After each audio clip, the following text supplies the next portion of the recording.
누가복음 7장 24절에서부터 30절까지 우리 한 절씩 교독하도록 하겠습니다. 누가복음 7장 24절에서부터 30절 말씀입니다. 신약 101페이지입니다. 우리 한 절씩 교독하도록 하겠습니다. 요한이 보낸 자가 떠난 후에 예수께서 무리에게 요한에 대하여 말씀하시되 너희가 무엇을 버리고 광야에 나갔더냐? 바람에 흔들리는 갈대냐?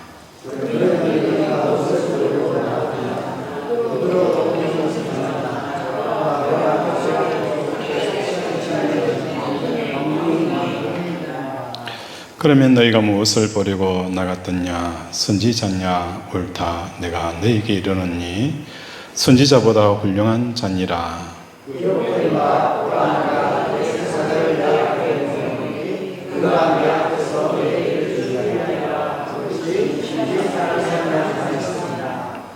내가 너희에게 말하노니 여자가 낳은 자 중에 요한보다 큰 자가 없도다.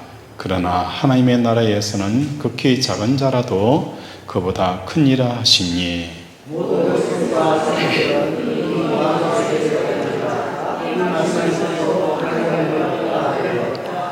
같이 보셨습니다.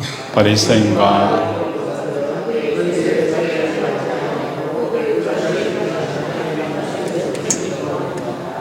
아멘. 우리 전도서 11장 4절을 우리 한번 찾아볼까요? 전도서 11장 4절. 전도서 11장 4절. 다 찾으셨습니까? 같이 읽겠습니다. 시작.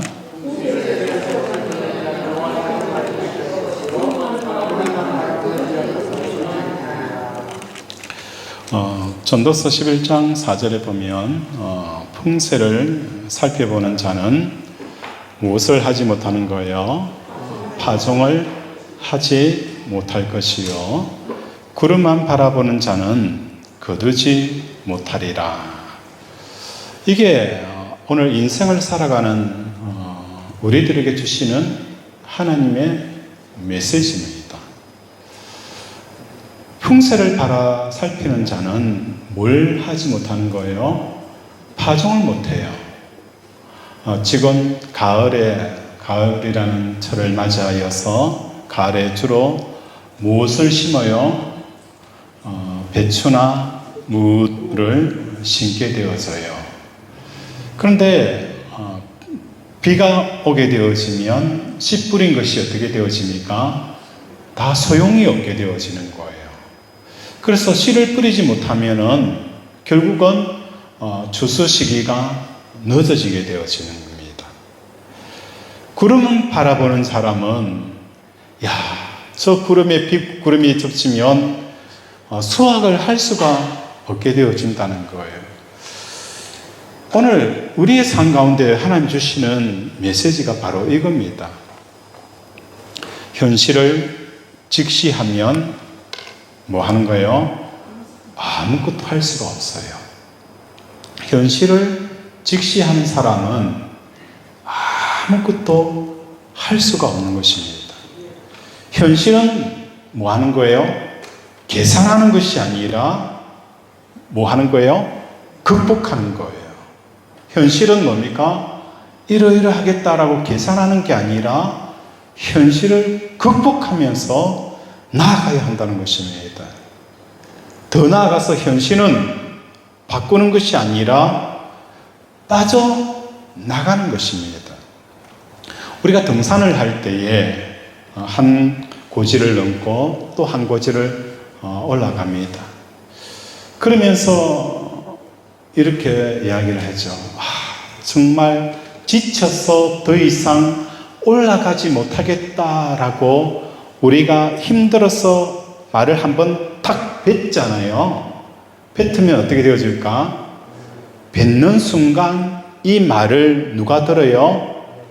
우리의 내가 들어요. 내가 들어서 이 내가 뭘 명령을 하는 거예요? 야, 몸이 완전히 지쳐서 아무것도 할 수 없다라는 이 명령을 누구에게 전달하는 거예요? 신경을 통하여 각 지체에게 전달을 해요.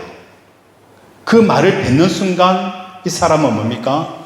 그렇게 피곤하지 않음에도 불구하고 말을 내뱉는 순간 몸이 나른하고 더 이상 등반할 수 없는 이런 상태에 빠지게 되어진다는 거예요. 이게 뭡니까? 풍세를 살펴는 자는 파종하지 못할 것이요 구름을 바라보는 자는 거두지 못하리라. 현실은 계산하는 게 아니라 뭘 하는 거예요? 극복하는 것이고 현실은 바꾸는 게 아니라 빠져나가는 것입니다. 제가 학교 다닐 때에 교통사고를 크게 당했어요. 크게 당해서 한 달 동안 이 척추가 내려앉은 거예요. 교통사고를 당하여서 이 차가 한 100m를, 그죠? 100m를 차 한 번 바운드하고 두 번째 바운드 하니까 산에 툭 떨어지더라고요. 그 먼 거리를 딱 두 번 바운드해서 했는데 처음에는 앉아있는데 좀 견딜만 했는데 두 번째로는 이게 허리가 내려앉아서 견딜 수가 없었어요. 그리고 나서 제가 한 달 동안 기어 다녔어요. 기어 다니고 걷는 것 자체 땅을 이 발꿈치가 닿는 순간 이 충격이 전달이 돼가지고 너무너무 아팠어요. 근데 시골에 저희 부모님이 추수 때가 되어지니까 내가 사고 당했다는 이야기를 못 하잖아요. 내려와서 건거주춤, 그죠? 그렇게 걸어 다니기도 힘든데 와서 보니까 나이 드신 두 분이 힘들게 주술을 하는 거예요. 그러니까 제가 어떻게 했을까요? 그냥 아프다는 이야기도 못하고 들에 나가서 그 20kg 되어지는 살까마니를 들어서 싣고 내려고 이를 악물었어요. 이를 악물고 그 걷지도 못하는 상태에서 그 살까마니 들고 옮기고 태우고 그렇게 부모님을 도와드렸어요. 그리고 나니까 어떤 일이 있었을까? 이제 걸어지는 거예요. 걸어질 뿐만 아니라 뭡니까? 뛰어지는 거예요. 의사 선생님이 하는 이야기가 이 내려앉은 척추를 근육이 내려앉은 척추를 들어 올렸다는 거예요. 그러니까 지금도 사진을 찍어보면 척추가 완전히 협착이 되어져 있어요. 그런데 근육이 탁 박혀주는 거예요. 내가 허리 협착증이다. 아프다. 그래서 그 아픔에 매여 있다 보면은, 그죠? 이 아픔을 극복하지 못하는 거예요. 우리 몸도 마찬가지예요. 내가 어느 순간 힘들다, 지쳤다, 피곤하다 라고 말을 내뱉는 순간 우리의 뇌가 반응하는 거예요. 그래서 온몸은 그 뇌의 전달에 따라서 완전히 지쳐있는 상태를 만들어가는 거예요. 우리 속에 누가 계시는 거예요? 성령님이 계세요. 성령님이 계시기 때문에 성경은 우리에게 뭘 말하는 거예요? 내 영혼이 잘된 같이 범사가 잘되고, 그죠? 강건하기를 원하노라. 우리의 육체는 누가 지배하는 거예요? 영이 지배하는 거예요. 우리 성령이 지배하는 거예요. 우리 성령이 지배하기 때문에 이때까지 우리는 우리의 육체에 지배당하는 삶을 살아간 거예요. 내가 조금 아프면 야 진짜 내가 아픈갑다, 내가 죽을 병인갑다. 그러면 진짜 죽을 병에 걸리는 거예요. 영혼이 뭡니까? 육체를 지배하도록 만들어야 되는 거예요. 다 이제 인생 끝났다. 아닙니다. 하나님이 끝났다 하기 전까지는 우리는 끝난 게 아니에요. 상황이, 여건이, 환경이 끝났다고 해서 나는 인생이 끝난 줄 아는데 아닙니다. 우리는 어떤 사람입니까? 하나님의 자녀잖아요. 자녀이기 때문에 하나님이 끝났다 하기 전까지는 끝난 싸움이 아니에요. 우리 사업도 마찬가지고 우리 자녀도 마찬가지고 우리가 살아가는 모든 삶이 마찬가지예요. 그렇기 때문에 보고 듣고 느끼는 이 삶의 현실들을 어떻게 하는 거예요? 계산하는 게 아닙니다. 극복하는 자들이 되어져야 되는 거예요. 더 나아가서 우리는 현실을 바꾸는 게 아니에요. 오늘 많은 운동가들이 좀 더 나은 세상을 바꾸기 위해서 자살하기도 하고 데모하기도 하고 하지만 이 세상은요 그래 한다고 바뀌는 게 아닙니다. 이 세상은 그렇게 해서 바뀔 수 있는 세상이 아니에요. 또 잠시 바뀌는지는 모르겠지만 다시 제자리로 돌아가는 거예요. 사람들이 뭘 모르고 있는 거예요? 이 세상은 원죄가 있다는 거예요. 원죄가 있기 때문에 계속 옛날에 그 기소 본능이 있다는 거예요. 그래서 그리스도인들이 이 세상을 바라볼 때에는 어떻게 하는 거예요? 세상을 바꾸는 게 아닙니다. 바꿔서 좀 더 나은 세상, 좀 더 편한 세상을 만드는 게 아니라 살아생전에 이 세상을 어떻게 하는 거예요? 졸업하는 것이 중요합니다. 그래서 예수님께서 십자가에 돌아가시고 나서 우리에게 주시는 승리의 메시지가 무엇입니까? 내가 세상을 이겨노라. 세상을 어떻게 이겨요? 우리 몸을 어떻게 이겨요? 환경을 어떻게 이겨요? 세상 사람들은 절대 이길 수 없어요. 어떻게 죽음을 이겨요? 죽음을 이길 수가 없어요. 그런데 예수님은 뭡니까? 뭘 하셨어요? 부활하셨잖아요. 이 부활이라는 것은 죽음이라는 이 세계를 어떻게 해요? 뚫고 나온 거예요. 죽음이라는 이 두꺼운 이때까지 한 번도 살아나갈 수 없었던 이 죽음이라는 두꺼운 이걸 뚫고 나온 게 뭡니까? 부활이잖아요.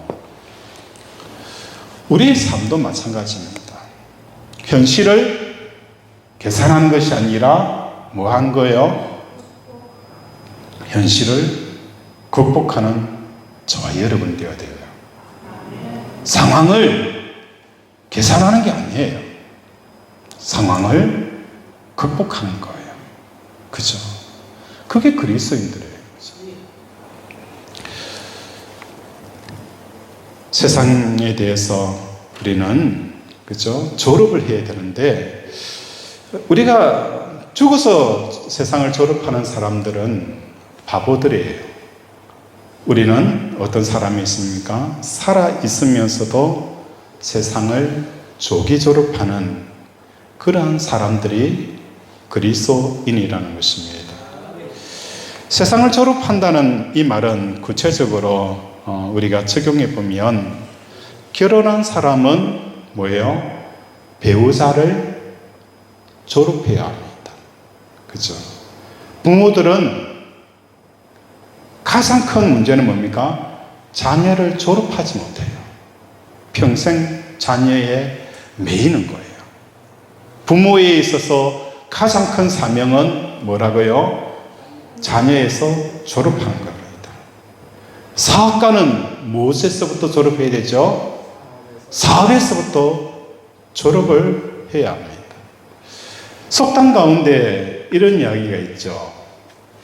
걷는 사람 위에 누가 있어요? 걷는 사람 위에 그죠? 뛰는 사람이 있고 그죠? 뛰는 사람 위에 누가 있어요? 나는 사람이 있어요. 자, 결혼에 있어서 그죠? 결혼한 사람에게 있어서 걷는 것은 뭡니까? 결혼을 하는 것이 바로 걷는 거예요.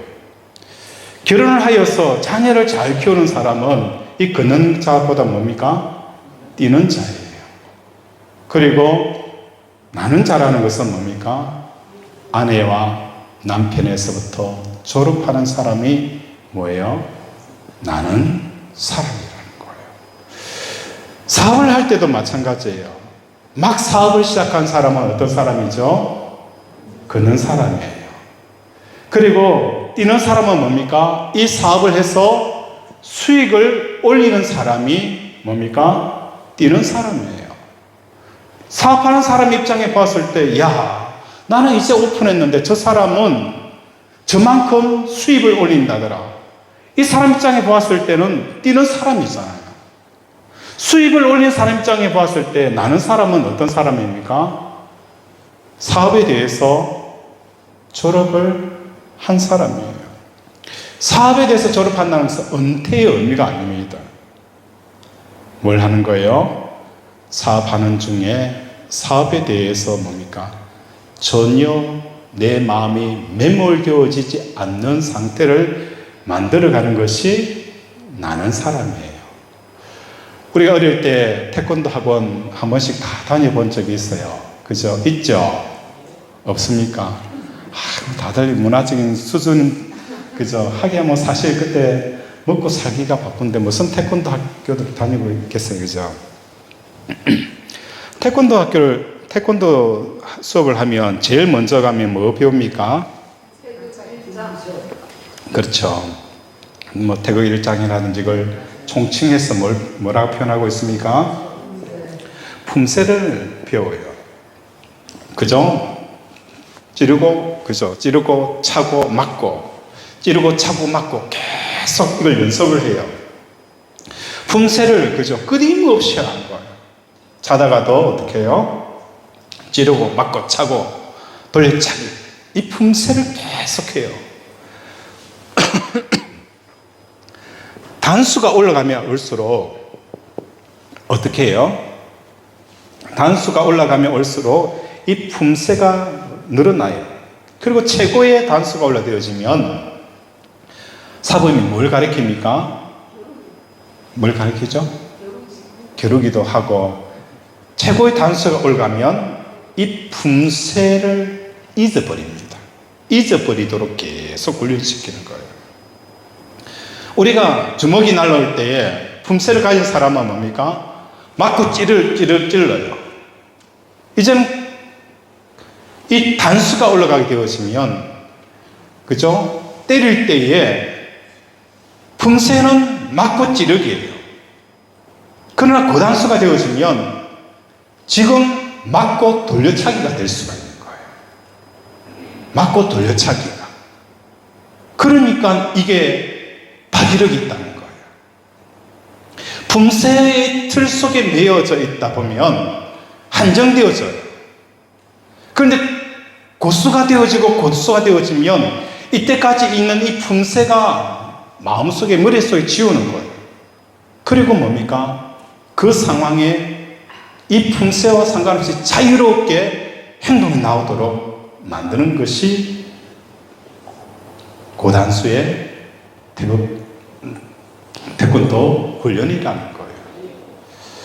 이와 마찬가지로 뛰는 사람, 걷는 사람, 뛰는 사람, 나는 사람. 사업을 잘하려고 하는 사람은 나는 사람이 어떤 사람이냐? 수익을 올리는 사람은 뛰는 사람이에요. 진짜 사업을 잘하는 사람은 그 사업에 마음이 뺏기지 아니하도록, 그죠? 자기를 그 사업에 마음을 지키는 사람이 나는 사람이라는 것을 우리가 깨닫는 저와 여러분이 되어지기를 바랍니다. 그렇다면 우리가 부모가 되어졌을 때에 자녀에서 졸업하고 결혼하여서 배우자에 졸업하고 사업했을 때에 사업에 졸업할 수 있는 그 비결은 어디에 있을까? 그것은 갈라디아서 6장에 보면 이렇게 표현을 하고 있습니다. 6장 14절에 보면 그리스도로 말미암아 세상이 나를 대하여 십자가에 못 박히고 내가 또한 세상에 대하여 그러하리라. 저는 목회를 하면 할수록 뭘 더 많이 느끼게 되어지느냐. 사람들에게 진짜 구원을 받기를 원하는 이 구원의 역사는 어디서부터 시작이 되어지느냐. 바로 이 현실에 대한 눈이 감겨져야 된다고 생각을 합니다. 현실에 대한 눈이 밝으면 밝을수록 어떤 현상이 생기느냐. 풍랑만난 제자들과 예수님의 모습을 보는데요. 파도를 바라보는 그저 현실에 직시하고 있는 사람은 누굽니까? 제자들이었잖아요. 제자들. 이 파도의 크기와 파괴력과 위력 너무너무 잘 알아요. 그러나 예수님은 뭡니까? 이 거대한 파도가 이 배를 침몰시킬 수 있다라는 것에 대해서 아예 뭐가 되어지는 거예요? 몰라요. 문외한이라는 거예요. 그럼에도 불구하고 예수님께서 현실의 밝은 제자들을 향하여서 뭐라고 책망했습니까? 믿음이 왜 없느냐? 믿음이 왜 없느냐라고 말씀하는 거예요. 현실을 분석하고 제대로 볼 수 있는 이 제자들이 왜 예수님께서 믿음이 없느냐라고 말씀한 이유가 무엇 때문인 거예요? 현실의 눈이 밝으면 뭐가 잠기는 거예요? 영안이 잠기게 되어진다는 거예요. 차라리 뭘 하는 거예요? 현실을 밝히 보는 사람보다도 현실을 밝히 보지 못하는 사람이 예수님께서 뭘 하는 거예요? 복이 있다라고 말씀을 하는 거예요.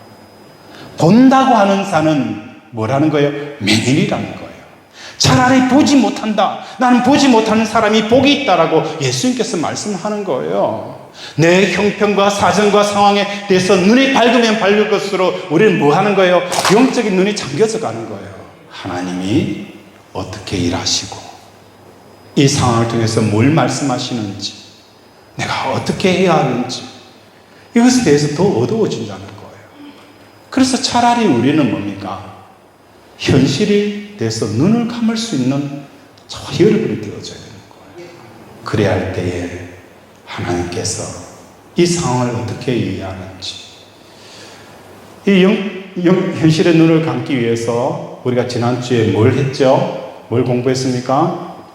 금식이라는 걸 했잖아요. 금식을 하는 거예요. 금식을 하면 제일 먼저 나타난 게 뭐죠? 눈이 침침해져요. 잘 안 보여요. 그죠? 또 금식을 하게 되어지면 옆에서 누가 뭘 하죠? 아내가 시비를 걸어도 뭡니까? 대꾸할 힘이 없는 거예요. 전에는 뭡니까? 힘이 넘쳐가지고 뭘 하면 그죠? 남편이 한마디 하면 세네 마디를 쏘아 붙였어요. 근데 금식하니까 뭡니까? 힘이 없어요. 대꾸할 그죠? 힘도 없고 여력도 없고 그냥 그런 거예요. 이게 뭡니까? 현실의 눈을 어둡게 하기 위해서 차라리 육신의 힘을 빼는 이 금식이라도 해라. 그러면 여러분에게 묶여있는 뭘 한 거예요? 사슬이 끊어지는 역사가 일어나는 거예요. 현실의 사슬, 죄의 사슬, 불안감의 사슬, 안 된다는 사슬, 그죠? 이게 끊어지는 거예요. 그래서 금식은 흉악의 결박을 풀어준다라고 표현하는 겁니다. 내가 예수님과 함께 십자가에 못 박히게 되어지고, 그죠? 또한 내가 세상에 대해서 그러하리라. 이런 삶을 사도 바울이 살아간 거예요. 사도 바울이 보통 분이 아니에요. 보통 분이 아니에요. 그분이 그냥 우리가 그 모든 것을 배설물로 여기기 때문에 보통 분의 생각은 아니에요. 그분이 얼마나 철학적이고 얼마나 세심하고 그죠? 얼마나 디테일한지. 그런데 그분이 고백은 뭡니까? 세상이 나에 대하여 십자가에 못 박히고 나도 세상에 대해서 십자가에 못 박혔다. 이렇게 말하는 것은 사도 바울이 경험한 그 놀라운 하나님의 세계를 경험하였기 때문에 이렇게 우리에게 말씀을 하고 있습니다. 오늘 본문의 내용은 세례 요한에 대한 예수님의 답변의 연장선에 있는 내용입니다. 세례 요한이 봤을 때 예수님은 누굽니까? 메시아였어요. 메시아였습니다. 그런데 예수님께서 메시아를 기다렸는데 예수님은 세례 요한이 생각한 뭘 하는 거예요? 메시아의 사역을 예수님이 하고 있지 않다는 거예요. 제자들을 보내었어요. 제자들을 보내니까 우리가 다른 메시아를 기다리니까 당신이 메시아입니까? 우리가 다른 메시아를 기다릴까? 라고 예수님에게 질문을 던집니다. 그때 예수님의 답변은 뭐죠? 귀신을 쫓아내며 소경이 보게 되어지며 안전뱅이가 걷는다 라고 말씀을 하는 거예요. 세례 요한이 기다렸던 메시아의 사역은 무엇일까? 세례 요한이 기다렸던 이 사역은, 메시아의 사역은 사회 구조적인 변화라는 거예요. 헤롯이라는 이 사람은 자기 동생 아내를 어떻게 해요? 뺏어와서 자기의 아내로 삼았어요. 그것을 보고 세례 요한이 뭡니까? 지적질을 한 거예요. 왜 이렇게 하냐? 그런데 실상은 그때 당시에 이런 사례는 비일비재한 거예요. 비일비재한 사였어요. 그렇게 문제가 될 게 아니에요.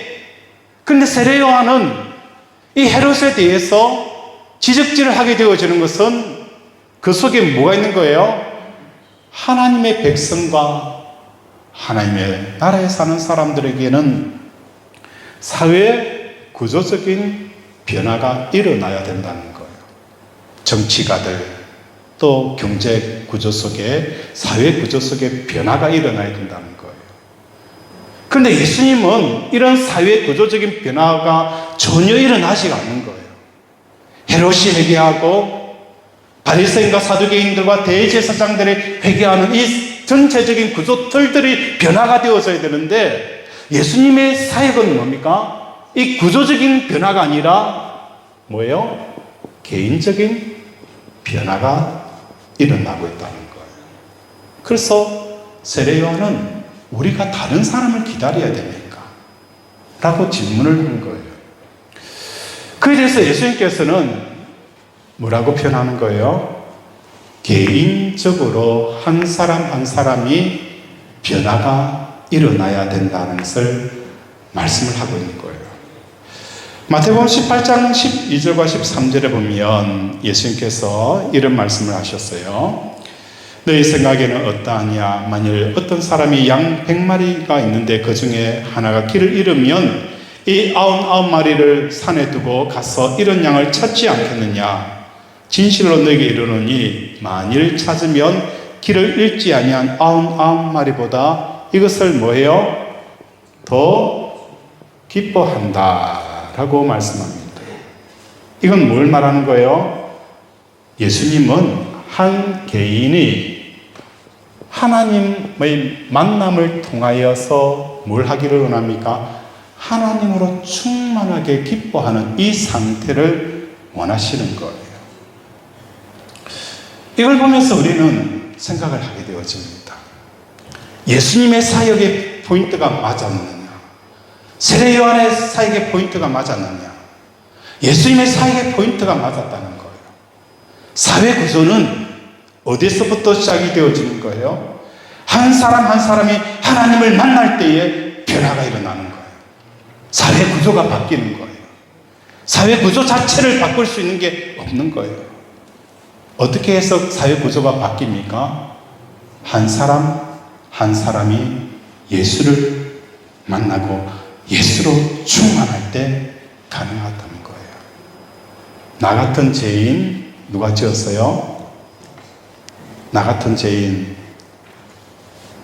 우리 찬송가 한번 펴볼까요? 나 같은 죄인 살리신. 몇 장이죠? 305장. 305장이랍니다.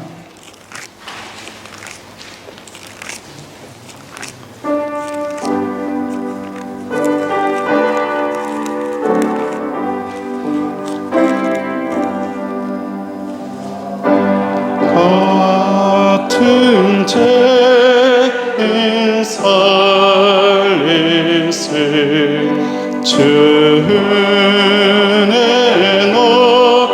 너와 잃었던 생명 찾았고 광명으로 동네. 이 가사를 지은 사람이 누구죠? 누구죠? 외국인이죠. 외국인 맞아요. 그렇죠? 그 세 글자죠. 외국인 세 글자죠. 이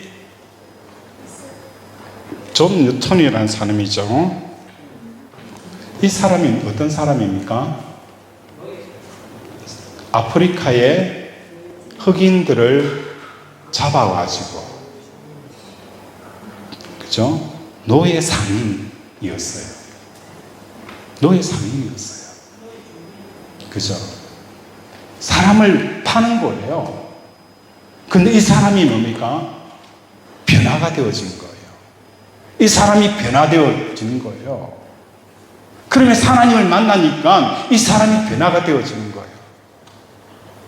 오늘 우리에게 필요한 것은 뭡니까? 왜 이러느냐? 비판과 정죄가 아니에요. 각각 한 사람 한 사람이 뭘 하는 거예요? 하나님의 인격적인 만남이 이루어져야 되는 거예요. 하나님으로 충만하게 되어져야 되는 거예요. 그래야 할 때에 사회 구조들이 바뀌는 역사가 일어나는 거예요. 하나님을 만난 사람들은 어떤 사람입니까? 세상을 이긴 사람들이에요. 세상을 이겼다는 것은 세상을 뭡니까? 탈출한 거예요. 세상을 나온 사람들이라는 거예요. 욥이 하나님을 언제 보았습니까? 욥이 하나님을 본 때는 언제였냐면 내가 육체 밖에서 하나님을 보리라. 어디서 하나님을 봤다고요? 육체 밖에서. 지금 어떤 상황이에요? 자기의 자식들이 다 죽었어요. 가진 거 다, 그죠? 빼앗겼어요. 종들 다 죽었어요. 아내는 자기를 저주하고 떠났어요. 자기 몸은 뭡니까? 병들었어요. 이 상황에서 과연 하나님을 만날 수 있을까? 이 상황에서 과연 하나님을 만날 수 있을까? 옛날에 어떤 분이 교회를 안 나와서 전화를 했어요. 전화를 하니까 그분은 이렇게 대답을 하는 거예요. 목사님, 너무 지쳐서 조금 쉬었다가 교회 갈게요. 그래 이야기를 하는 거예요. 남편이 그렇게 대답을 하는 거예요. 왜 그렇게 대답을 했냐면 아내가 암이 걸린 거예요. 아내가 암이 걸린 거예요. 암이 걸리니까 그분의 아내를 뒷바라지하면서 육신에 힘든 것도 있었어요. 근데 마음에 뭐가 힘들었어요? 왜 내 아내여야 합니까? 이 땅에 얼마나 많은 사람들이 있는데 왜 하필 내 아내여야 합니까? 왜 내 아내여야 합니까? 육신이 지치고 힘드는 것 물론 있어요. 그러나 영적으로 뭘 하는 거예요? 이해가 되지 않는다는 거예요. 이 육신 속에서 뭘 하는 거예요? 우리는 이 육신에 매여 있다 보면 결코 하나님을 볼 수가 없는 거예요. 욥은 뭘 하는 거예요? 이 육신으로 말미암아 생기는 모든 환경 속 밖에서 누굴 만나는 거예요? 하나님을 만나는 거예요. 하나님은 어디에 계세요? 하늘에 계세요. 왜 하늘에 계셔요? 하나님 내 속에 찾아오셔야죠. 그런데 하나님은 하늘에 계속 계세요. 왜? 내가 이 육신의 상황과 고통과 아픔보다도 하나님을 더 사랑하는 이 인격을 기다리시는 거예요. 오기를 기다리는 거예요. 누구보다도 내 아픔을 우리 하나님 너무 잘 아세요. 달려가고 싶고 끌어안고 싶고 뭘 하고 싶어요. 그래도 본인은 어떻게 하는 거예요? 기다리는 거예요. 우리가 하나님 앞에, 하나님 나 좀 살려달라고 손을 내밀 때까지 우리 하나님은 하늘에 계세요. 얼마나 고통스러워할까요? 그럼에도 그거 기다리는 거예요. 손을 내밀어야 내가 산다. 내가 영적으로 내가 산다. 어느 아이가 학교를 마치고 집으로 오는데 길 옆에 어떤 애벌레가 막 집을 벗어나려고 애를 쓰고 있었어요. 어린아이 입장에 보니까 애벌레가 그 껍질을 벗고 나게 힘이 없고 지쳐가지고 도저히 못 벗어나니까 그걸 집에 들고 와서 가위로 그 애벌레가 쉽게 나올 수 있도록 뭐예요? 그 껍질을 싹둑싹둑 잘라줬어요. 잘라주니까 그 애벌레가, 지친 애벌레가 쉽게 나왔어요. 그리고 얼마 있지 않아서 그 애벌레가 어떻게 되었을까요? 죽어버렸어요.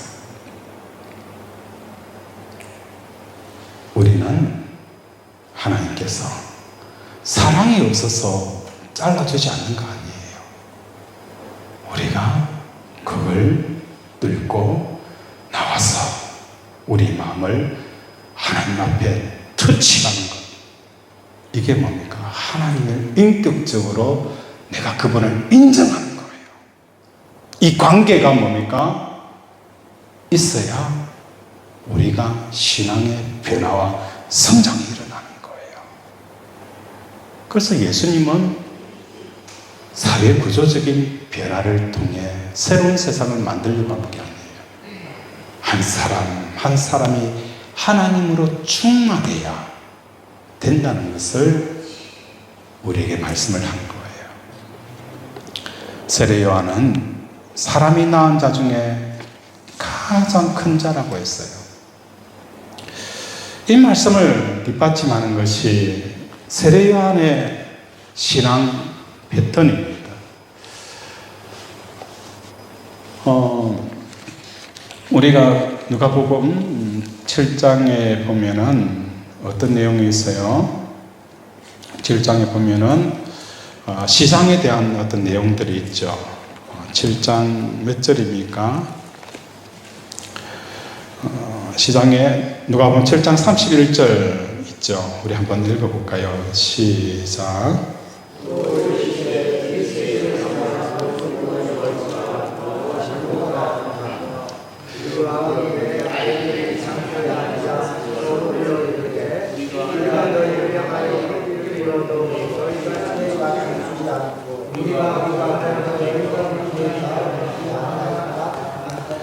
자, 여기서 세 부류의 신앙의 패턴이 나와요. 첫째 부류의 패턴은 뭡니까? 바리새인들 패턴은 시장에서 뭘 하는 거예요? 피리를 불어도 춤을 추지 아니하고, 그죠? 애곡하여도 울지 않는 사람이 누굽니까? 바리새인들이에요. 두 번째 패턴이 어떤 패턴입니까? 그죠? 애곡하면, 그죠? 어떤 사람입니까? 애곡하면 우는 사람들. 그죠? 세 번째로는 뭡니까? 춤을 추는 사람들. 그죠? 이 세 부류의 신앙의 패턴이 있어요. 바리새인들은 시장에서 피리를 불더라도 춤을 추지 않고 애곡하여도 울지 않는 사람들이에요. 세례 요한을 따르는 제자들은 뭘 하는 거예요? 우는 자들이에요. 그들은 뭘 합니까? 금식을 하고 광야에서 살아갑니다. 왜? 이 세상에서 하나님을 얻기 위해서 금식하고 제어하고 차단하고 살아가는 거예요. 그래서 그 제자들이 이루는 가장 큰 것은 뭡니까? 세상에서 가장 높은 곳에 이르는 사람이 누구라고요? 세례 요한과 그의 가르침을 따르는 제자들이었어요. 세상에서 가장 높은 자예요. 여자가 낳은 중에 가장 높은 곳, 가장 높은 곳은 어디입니까? 하늘이죠. 하늘에 맞닿은, 그죠? 하나님에게로 가까이 가 있지만 하나님을 만나지 못한 거예요. 그러나 제자들은 누굽니까? 하나님을 만난 사람들이에요. 하나님을 만난 사람들에게는 뭐가 있는 거예요? 기쁨이 넘치는 거예요. 오늘 우리의 신앙은 어떤 패턴인가? 바리새인과 사두개인처럼, 그죠? 춤도 추지 않고 애국도 하지 아니하고 세상을 영향력 아래 살아가는 사람들, 이 사람이 복음 앞에서 춤도 추지 않냐고 울지도 않는 사람이 바로 바리새인들의 신앙이에요. 세례 요한의 신앙은 뭐예요? 하나님에게로 가고 싶어요. 그런데 가지 못하는 세상의 것들이 너무너무 많잖아요. 그래서 금식하고 스스로 광야로 나가는 거예요. 광야로 나가서 세상에서 가장 높은 곳에 이르렀지만 하나를, 세상을 넘어가지 못하는 거예요. 그러나 예수님의 제자들은 뭐예요? 이 세상을 넘어가는 거예요. 세상 바람 불어도 괜찮아요. 폭풍 몰아쳐도 괜찮아요. 이게 뭡니까? 하나님을 만난 사람들의 특징이라는 거예요. 여러분의 신앙의 위치는 어디에 있습니까? 아마 대다수는 이곳에 있을 거예요. 그런데 우리는 뭡니까? 이 세상의 경계 밖으로 나가는 저와 여러분이 되셔야 합니다. 그래서 우리 제자배정교회 찬양도, 그죠? 삶도 뭘 해야 되는 거예요? 힘으로 되지 아니하고 능으로 되지 아니하고 오직 나의 신으로 된다. 성령의 강력한 역사가 일어나야 되는 거예요. 성령을 구하셔야 합니다. 성령을 찾으셔야 합니다. 그래야 할 때에 우리는 뭡니까? 이 요한의 신앙을 넘어서서 우리는 뭡니까? 세상 밖으로 나가는 그 은혜와 그 영적인 눈들이 열리는 거예요. 이게 뭡니까? 오늘 우리에게 특히 현대인들에게 필요한 신앙입니다. 이 은혜가 넘치기를 주님의 이름으로 축원을 드립니다. 말씀을 승하하며 함께 기도하기를 원합니다. 하나님, 아버지, 걷는 사람, 뛰는 사람, 나는 사람이 있는 것처럼 오늘 우리는 아버지 이 현실을 직시하는 것이 아니라 현실을 극복하는 것이고 더 나아가서 현실을, 세상을 떠나는 것입니다. 욥은 육체 밖에서 하나님을 본다라는 것처럼 오늘도 우리의 둘러싸이는 이 현실을 뚫고 아버지 하나님을 볼 수 있는 역사가, 은혜가 있게 해달라고 이 시간 주여 한번 부르면서 기도합니다. 주여. 아버지 성령께서 역사하여 주시옵소서. 성령님 역사하지 않으면 아무것도 할 수 없습니다. 사람이 변화될 수 있습니까? 아버지, 사람이 변화될 수 있습니까? 아버지, 현실의 눈이 밝으면 절대로 아버지 변화 역사가 일어나지 않을 것입니다. 사도 바울처럼 나는 세상에 대해서 죽은 자로, 아버지 세상에 대해서 죽은 자, 세상에 탈출하는 자, 세상 밖에 나가는 자가 되어지지 않으면 결코 하나님을 만날 수가 없습니다. 하나님, 아버지 이 세상에 아버지 성패에 아버지 살고 잘 살고 잘 되고 못 되고 그걸 넘어서서 하나님을 아버지 만난 역사가 일어나게 하여 주시옵소서. 아버지 긍휼히 여겨 주시옵소서.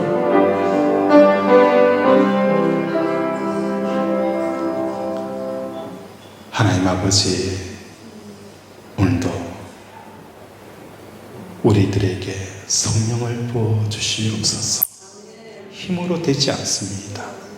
능으로 되지 않습니다. 세상이 얼마나 우리를 강력하게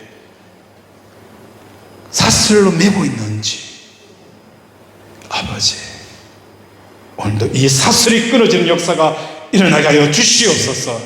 제 사슬이 끊어질지어다. 육신의 사슬이 끊어질지어다. 상황의 사슬이 끊어질지어다. 하나님, 오늘도 우리의 마음이 하나님 앞에 터치다운함으로 하나님의 능력이, 하나님의 지혜와 하나님의 권세가 우리의 삶 가운데 아버지 나타나게 하여 주시고, 하나님의 뜻이 이루어질 수 있는 놀라운 역사가 일어나게 하여 주시옵소서. 오늘도 함께 하여 주심을 감사하며 예수 이름으로 기도드립니다. 아멘.